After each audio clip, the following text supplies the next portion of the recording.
मांग है कि मकान वगैरह दिलाया जाए, थोड़ा हमारी रहने की व्यवस्था हो। यहाँ के विधायक से अगर आपको कुछ कहना है, जो बीकापुर के विधायक हैं, क्योंकि आप समझ लीजिए यहाँ की बहू हैं, तो एक बहू विधायक से क्या मांग कर रही हैं?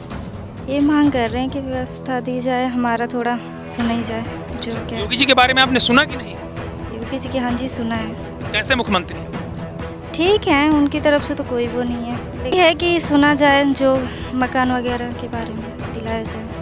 पहले कहाँ रहती थी आप? हिमाचल में। हिमाचल में। जब आप यहाँ पर आए तो मतलब तकलीफ है?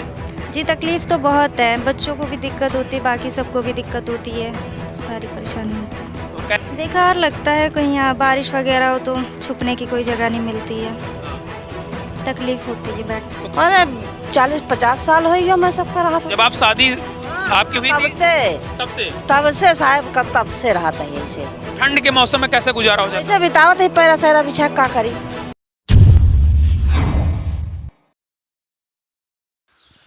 नमस्कार, आज मैं मौजूद हूँ बीकापुर विधानसभा के सोहोल सलोनी ग्राम सभा के गांव परवर पारा में। परवर पारा गांव में हूँ और आपको बता दूँ आज एक ऐसे परिवार से मैं आपको रूबरू कराने जा रहा हूँ कि योगी जी भी अगर इस परिवार की दशा देखेंगे तो हिल जाएंगे। मैं उत्तर प्रदेश के मुख्यमंत्री योगी आदित्यनाथ से कहना चाहता हूँ कि जरा इस परिवार की ओर आप नज़र दौड़ाइएगी। ये वही परिवार है जो अधिकारी लगातार ये कहते रहते हैं कि प्रधानमंत्री आवास और मुख्यमंत्री आवास बंट रहे हैं, लोग खुशहाल हैं, लेकिन उसी के बीच में कहीं ना कहीं आपके इन कामों को पलीता लगाते आपके अधिकारी और कर्मचारी दिख रहे हैं। इस परिवार की दशा देखिए। अयोध्या जनपद का ये बीकापुर विधानसभा है। आप सोचिए, अयोध्या जहां पर भगवान श्री रामचंद्र जी के मंदिर का प्राण प्रतिष्ठा हो गया, और ये बीकापुर विधानसभा, यहाँ के प्रधान की दबंगई या गुंडई इस तरह की इस परिवार को ना तो कॉलोनी दी जा रही उनके द्वारा। लगातार इनके परिवार का कहना है कि वो जाते हैं लेकिन कोई कॉलोनी इनको नहीं मिल पा रही। ये इनका 7-8 लोगों का पूरा परिवार है। ये पीड़ित हैं, परेशान हैं, और कहीं ना कहीं सरकार जो लगातार योजनाएं चलाती है कि प्रधानमंत्री आवास, मुख्यमंत्री आवास योजना, उन योजनाओं से कोसों दूर हैं, यानी उनको योजनाएं मिल ही नहीं रही। तो कहीं ना कहीं सरकार को और जो मुख्यमंत्री हैं उनको ऐसे परिवारों पर नज़र दौड़ाने की जरूरत है, क्योंकि अधिकारी कहीं ना कहीं आपको गुमराह कर रहे हैं। दादा, आपका नाम क्या है? रामशरण जी। रामशरण। दादा, आप इस मकान में रहते हैं, कितने वर्षों से रह रहे हैं आप? साहब 55 साल से। 55 साल से आपको कोई आवास नहीं मिला? कहाँ देख रहे हैं, आपके सामने साहब है। अच्छा, कोई आवास नहीं मिला ना। प्रधान से कहते हैं यहाँ पर, आपने कहा? प्रधान से कई बार दिया, प्रधान सुनवाई नहीं दे रहे हैं, बतावा जाए। अच्छा, सुनवाई नहीं हुई? ना जी, ना। अच्छा, तो ये आपका पूरा परिवार है? हाँ जी, परिवार। ठंड के मौसम में कैसे रहते हैं दादा आप? बस साहब ऐसे गुजारा कहीं जाते, छप्पर करके ऐसे हाँ देख लीजिए जाए। अम्मा क्या करते हैं? खेती होती है आपके पास? कुछ ना भैया, लवनी बिनिया करी था और का करबे। और इसी बंगले में आप रहती हैं? छप्पर में है और का है तो भैया। आप आवास नहीं चाहिए क्या आपको? नहीं चाहिए भाई, कथिम रहबे ना, आवास मिले थे हमका। क्या कहना चाहते हैं मुख्यमंत्री से? क्या कहना है आपको? हमें मिले, सरकार दे भाई हमें। प्रधान जी से नहीं कहा आपने यहाँ के? प्रधान कहाँ है भैया, सब पैसा ले लिया के करबे नहीं करते। अच्छा, हाँ। मतलब ये कहते हैं कि देंगे लेकिन देते नहीं है। ना ही कहीं तो के देवे ना। तो आप कितने सालों से इसमें रह रही हैं? अरे 40-50 साल हो गया मैं सबका रहा था। जब आप शादी आपकी हुई थी तब से साहब का तब से रहा था ऐसे। तो ठंड के मौसम में कैसे गुजारा हो जाता? ऐसे बितावत ही पैरा सैरा बिछा का करी। हाँ, तकलीफ है, बहुत तकलीफ बा। कब आए हैं आप यहाँ पर? कितने साल हो गए आपको शादी हुई? अभी शादी को तो 4 साल हो गए, आए भी 6 महीने हुआ है। अच्छा, बाहर रहती थी, तो कैसा लग रहा? आप पहले यहाँ के कल्चर के बारे में बताइए कि आवास नहीं, कैसे रह रही हैं आप? बेकार लगता है, कहीं यहाँ बारिश वगैरह हो तो छुपने की कोई जगह नहीं मिलती है, हाँ, तकलीफ होती है बैठने। तो आप क्या कहना चाहती हैं? सरकार से क्या गुहार है? यही है कि सुना जाए जो मकान वगैरह के बारे में दिलाया जाए। तो पहले कहाँ रहती थी आप?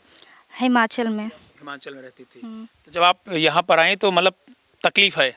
जी तकलीफ़ तो बहुत है, बच्चों को भी दिक्कत होती है, बाकी सबको भी दिक्कत होती है, सारी परेशानी होती है। तो कैसे पूरा परिवार कैसे इतने छोटे से इस बंगले में और उससे छोटे आवास पे, जबकि छत नहीं है, टीना सेट रखे हैं, तो कैसे रह लेते हैं आप लोग?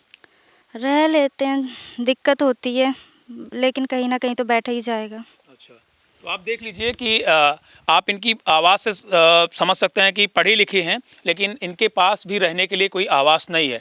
हम आपको आवास की थोड़ी सी तस्वीर आपको दिखा देना चाहते हैं। ये देख लीजिए, ये आवास है, ये दादा का आवास है। यहाँ पर अंधेरा है क्योंकि लाइट वाइट तो यहाँ पर है नहीं। और ये देख लीजिए, ये पिछले कई वर्षों से ये सही 10 फीट का भी नहीं होगा, 10 बाई 10 भी कम का ये कमरा है। ये भी 10 बाई 10 का कमरा होगा, जहाँ पर जब ये शादी हुई इनके बेटे के, तो इन्होंने किसी तरह मजदूरी करके थोड़ी सी दीवारें, कच्ची दीवारें खड़ी कर ये टीन से ढककर यहाँ पर कि बहू जो हमारी अगर आएगी तो इसी कमरे में वो रुकेंगी, क्योंकि अपना पति पत्नी जो है इसी कमरे में, यहीं इसी झोपड़ी है, इसी झोपड़ी में गुजारा करते हैं। दादा हैं इनके साथ, गांव के ही हैं। दादा, कैसे देख रहे हैं इस तस्वीर को आप? नहीं, बहुत बेकार सिस्टम चल रहा है। ये बनवाओ इनका मकान जरूर। हाँ, रहने की बहुत असुविधा होती है इनको। अच्छा, हाँ, असुविधा है। हाँ। चलिए, हैं आपसे, आप अपना नाम बता दीजिए, क्या नाम है आपका? सीमा। सीमा नाम है। हाँ जी। सरकार से आप क्या मांग करना चाहती हैं? यही मांगे कि मकान वगैरह दिलाया जाए, थोड़ा हमारी रहने की व्यवस्था हो। यहाँ के विधायक से अगर आपको कुछ कहना है, जो बीकापुर के विधायक हैं, क्योंकि आप समझ लीजिए यहाँ की बहू हैं, तो एक बहू विधायक से क्या मांग कर रही है? ये मांग कर रहे हैं कि व्यवस्था दी जाए, हमारा थोड़ा सुनी जाए जो अच्छा, क्या। योगी जी के बारे में आपने सुना कि नहीं? योगी जी की, हाँ जी, सुना है। कैसे मुख्यमंत्री हैं वो? ठीक है, उनकी तरफ से तो कोई वो नहीं है, लेकिन फिर दिक्कत कहाँ से आ रही है आपके हिसाब से? अब दिक्कत जहाँ से आ रही है तो पता नहीं है, लेकिन तकलीफ में है आप लोग? बात उन तक नहीं पहुँच रही है। उन तक नहीं पहुँच रही। तो आप देख लीजिए कि एक बहू है जो अपनी ससुराल आई, लेकिन इनके पास बैठने के लिए कोई जगह नहीं है। सीमा नाम है इनका, और ये लगातार यहाँ के विधायक से और ग्राम प्रधान से और यहाँ के जो डीएम हैं उनसे मांग करे कि उनके लिए एक आवास की व्यवस्था करें, ताकि ये भी अपने परिवार के साथ खुशहाल जीवन यापन कर सके। ये तस्वीरें आपको बता रहा हूँ कि ये बीकापुर विधानसभा की हैं, और मैं यहाँ पर आज खड़ा हूँ दादा के घर पर। आज मुझे, जब मैं यहाँ पर पहुँचा तो मैं भी भावुक हो गया, क्योंकि कैसे लोग जो है, जहाँ पर सरकारें ऐसी योजनाएं लगातार चला रही हैं जहाँ पर कोई भी शायद वंचित ना रहे, लेकिन अगर ऐसे परिवार जहाँ जो वाकई में पात्र हैं, अगर उनको ऐसी सुविधाएं नहीं मिल पा रही, तो कहीं ना कहीं पूरा प्रशासन सवालिया निशान के घेरों में खड़ा हो जाता है कि आखिर ये कैसा भ्रष्ट सिस्टम चल रहा है कि जो पात्र हैं उनके पास ऐसी योजनाएं नहीं पहुंच पा रही, और जो अपात्र हैं उनको कॉलोनियां बांटी जा रही हैं। यूपी टीवी के लिए सिमस्ती रिपोर्ट।